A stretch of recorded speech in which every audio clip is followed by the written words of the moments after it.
In 1898, a bill was introduced into the Illinois State Legislature based on the recent work of the Harper Commission, which was led by University of Chicago President William Harper. Harper was, let's say, not really in touch with the real lives of educators. He was once on the receiving end of complaints by a group of female Chicago teachers about their poverty-level salaries. The starting salary of elementary teachers, 97% of whom are women, had been frozen for 20 years at $500, or about $13,000 in today's money. Harper replied that teachers should be happy that they earned as much as his wife's maid. So you can see where this is going. The Harper Commission recommended continuing the salary freeze while instituting a merit pay system, the consolidation of power into a mayor-appointed superintendent, school board, and corporate-influenced education efficiency experts, and oh yeah, giving big businesses tax-free 99-year leases on school property. Sound a little too familiar? The Chicago Teachers Federation had been founded the year before. Its members were mostly female and therefore didn't even have the right to vote. They couldn't tell the state legislature that if they voted for the Harper bill, they'd vote him out of office or not give him any PAC contributions. So instead, they organized. They held community meetings. They talked to other educators. They talked to their neighbors. They hit the streets and gathered petition signatures. And that spring, elementary school teacher and union leader Margaret Haley delivered the fruits of that organizing to the Illinois State Legislature, a 50,000 signature petition against the Harper bill. The bill went down in flames, and it is widely regarded as the first big splash made by organized educators. Then, as now, organizing must be the bread and butter for our association. We're strong when our members are organized, when they're educated, engaged, and ready to mobilize. When we're organized, we win stronger contracts. We elect better candidates, and we empower ourselves to truly lead the profession. We either get organized or we get quickly irrelevant. Doing a good job at organizing takes more than just me, more than just the board or local presidents, or frankly, everyone in this room. We are MSEA, all of us. And so it takes every building rep talking to their colleagues and understanding what makes them tick. It takes purposefully linking people with their passions. It takes going from a mindset of how the association can do things for you to how the association can empower you. And you know what? We've got great members who are rolling up their sleeves and doing the tough work of organizing to build a better future for their colleagues and students. When secretive, out-of-state, anti-union groups tried to infiltrate the Wicomico County Education Association and bust the union, members stood up, organized, and said, "Not on our watch."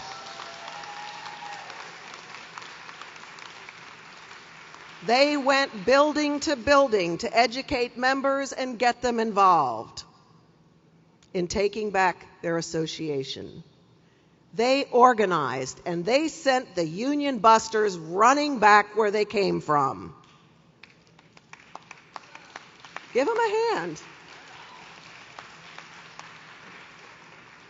In St. Mary's County, middle school teacher Sean Sayers took out his frustration at the county council's broken funding promises by creating the Back to Basics organizing campaign with local association leaders.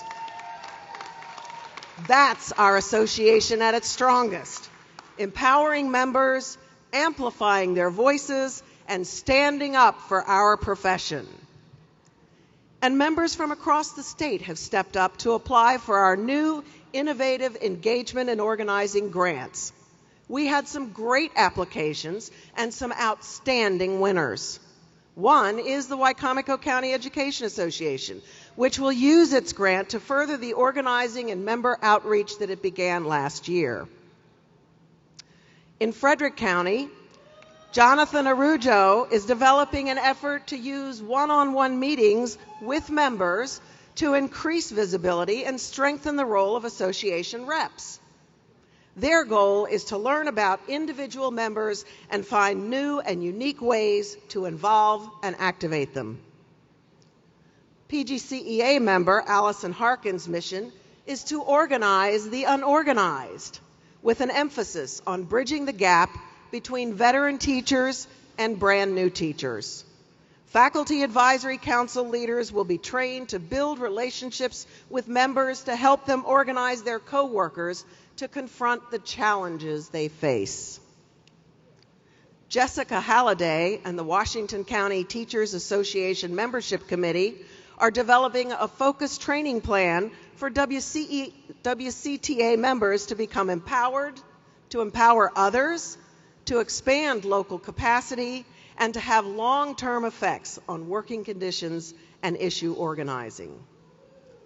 In Allegheny County, John Rushline is helping to lead a targeted outreach program for recently retired and soon to retire teachers. By organizing these members in a different way, ACTA will be able to more deeply involve them in the role of the association. We organize because it's about leading our profession. It's about making sure that our profession isn't just teaching kids to the test, but about helping them to reach their potential. It isn't about figuring out how to do more with less. It's about figuring out how to do more with more for more. It isn't about data points. It's about making a positive difference in a student's life at every single point possible. And we organize around politics. You know, some people say we shouldn't be involved in politics. But I have no problem with educators being involved in politics. You know that politicians have no problem getting involved in education.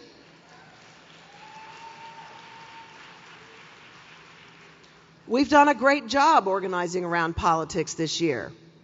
I'll tell you what, all you need to do is check the score to see how effective we've been. 86%, Becky said it too, 86% of our recommended candidates came out victorious in the June primary. Or check the headlines, because imitation is the best form of flattery. There are huge successes around political organizing going on at the local level too. In Carroll County, members were faced with a set of county commissioners who refused to fund their steps and only seemed concerned with cutting school funding and closing schools. Carroll County members could have been apathetic. Carroll County is about as red as they come in the state of Maryland. But education does not have to be and should not be a partisan issue. Carroll County members organized. They knocked doors. They phone banked. They talked up the importance of the election. And on primary day, more than 80% of the members voted, and endorsed candidates won 4 out of 5 county commissioner races. That's the power of organizing.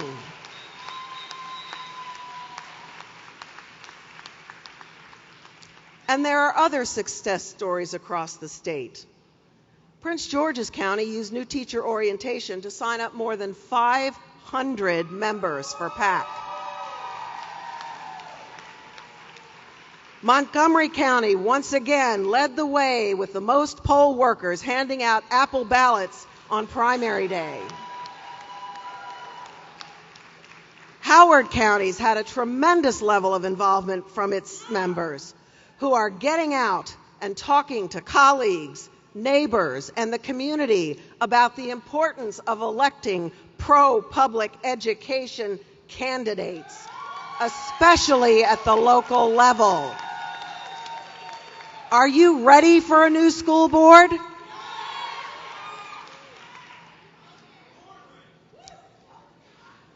And this isn't just about the biggest counties and locals.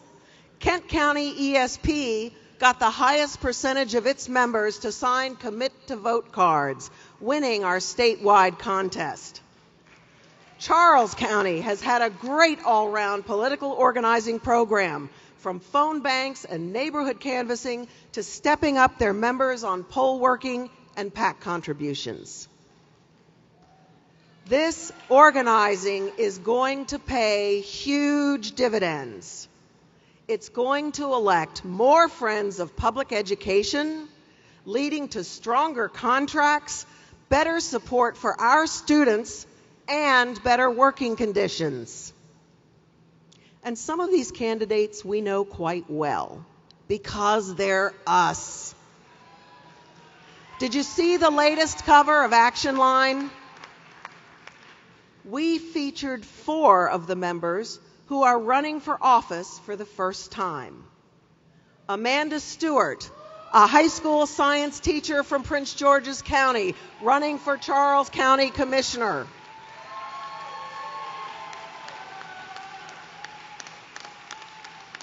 Eric Ebersole, a Howard County high school math teacher, running for state delegate in District 12. Jessica Fitzwater, an elementary school music teacher, running for county council in Frederick. And Dennis Frazier, a Carroll County physical education teacher, running for county commissioner. I'm very proud of them. Education policy will only get better with more educators in office. And I'm proud of every member who's phone banked, door knocked, told their colleague or neighbor about mdappleBallot.com and the importance of pro-public education candidates, and who's gone out to vote and support these candidates. We're not there yet.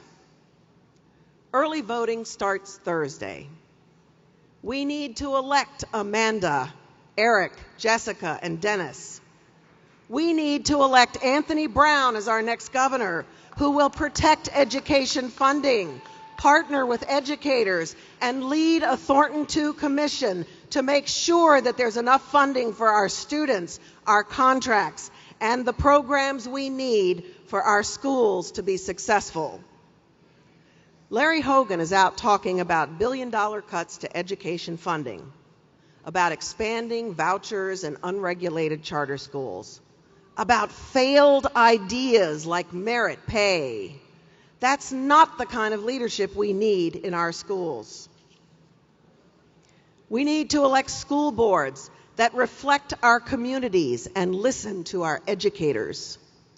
We need to elect county commissioners, councils, and executives who won't treat maintenance of effort like a dirty word, but who will seek to do more for our schools. And we need to elect a General Assembly that will make smart, educator-informed choices that help our schools and our students. We are MSEA, and we can make this happen.